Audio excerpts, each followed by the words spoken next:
Speaking of Jalen Duren, I am so bad at evaluating bigs before they're in the NBA. It's not even like, it's probably so funny at this point, but it's also hopeless. I am smitten by Jalen Duren. And it was just like the stuff from what I saw of the Pistons, like as the season went on, it's like, oh, it felt like he was connecting on his screens more. And oh, that movement away from the ball was so much more fluid. This is just not like, that is not, yes, he can do that stuff, but that is not Jalen Duren only. It's just like, oh, did he just kind of bust out a post move? Was that like a little hook shot? Was that like a flip shot? He's just like, what is the ceiling on this kid? And what are you, the cookie cutter aspect of this, what are you just watching for as he goes into year two? I love Jalen Duren. I'm also smitten with Jalen Duren. Paul George loves Jalen Duren. I don't know if you heard that clip from the PG podcast about him talking about Duren and going up against him. Confession, I don't listen to a ton of player podcasts because I find them to be very superficial and uninformative. I've been told JJ Redick's is good. I've heard and I've listened to his. I've heard some of Draymond's, which can be, that's a lot of propaganda. I've been told that I need to rectify I haven't listened to Paul George's podcast ever. I've been told I need to rectify that. The quick aside, the thing with the player podcast is the guests need to be like pretty good, right? Because otherwise I love a lot of the players, but the level of like questioning you're going to get from them is not going to be like exceptional most of the time. So you need a good guest to make it work. But no, PG was just like, I'm not going to pretend I listened to the whole podcast, but PG was really complimentary of Jalen Duren. One pod after they played, he's just like, holy shit, this dude's a truck and he's 19 and he's killing us. But yeah, I was really happy that Duren was also part of the select team. He also played really well in the footage of the scrimmages we got. He put Brandon Ingram like completely under the basket on like an up and under move that was really nice.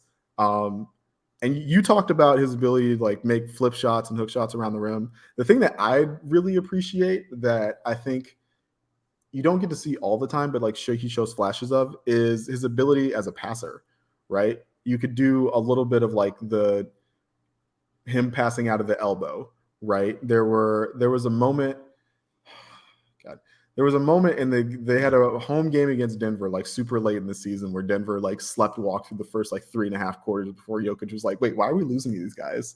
And just like completely eradicated them. But like there was a moment where like Duren was like hitting Wiseman on some high lows, and you were like, sure, yeah, that's cool. Like I can see what like Troy Weaver is like trying to accomplish here. There was a really nice play he made out of the short roll as a passer, like kind of earlier in the season to beat Charlotte. He hit Sadiq in the corner in a like clutch situation that was like, oh, okay, like despite the fact that he's 19, he's still like not panicking in the clutch and like taking the time to like hit the open guy. Because like he was this close to like committing a charge, and instead like he just gets the ball out and makes the right play.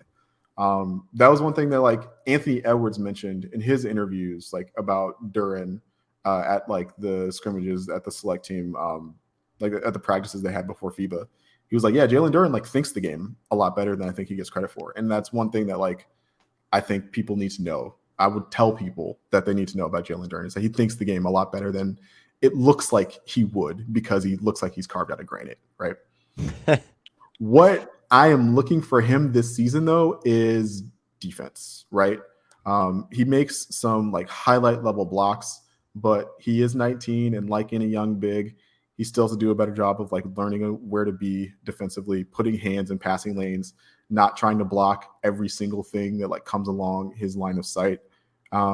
He had a 30-17 game against San Antonio where you're like, whoa, like 30-17 from a 19-year-old. That's crazy.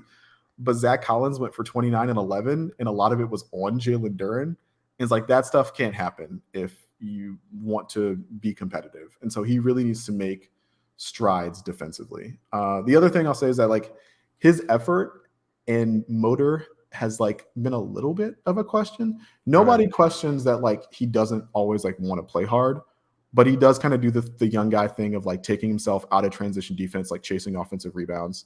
The coaching staff like infamously like brought him off the bench towards the end of the season in favor of Wiseman, which is where I think you see a lot of the national confusion, because it's like, oh, they were starting Wiseman over Duren last season. Like maybe they're super prioritizing Wiseman.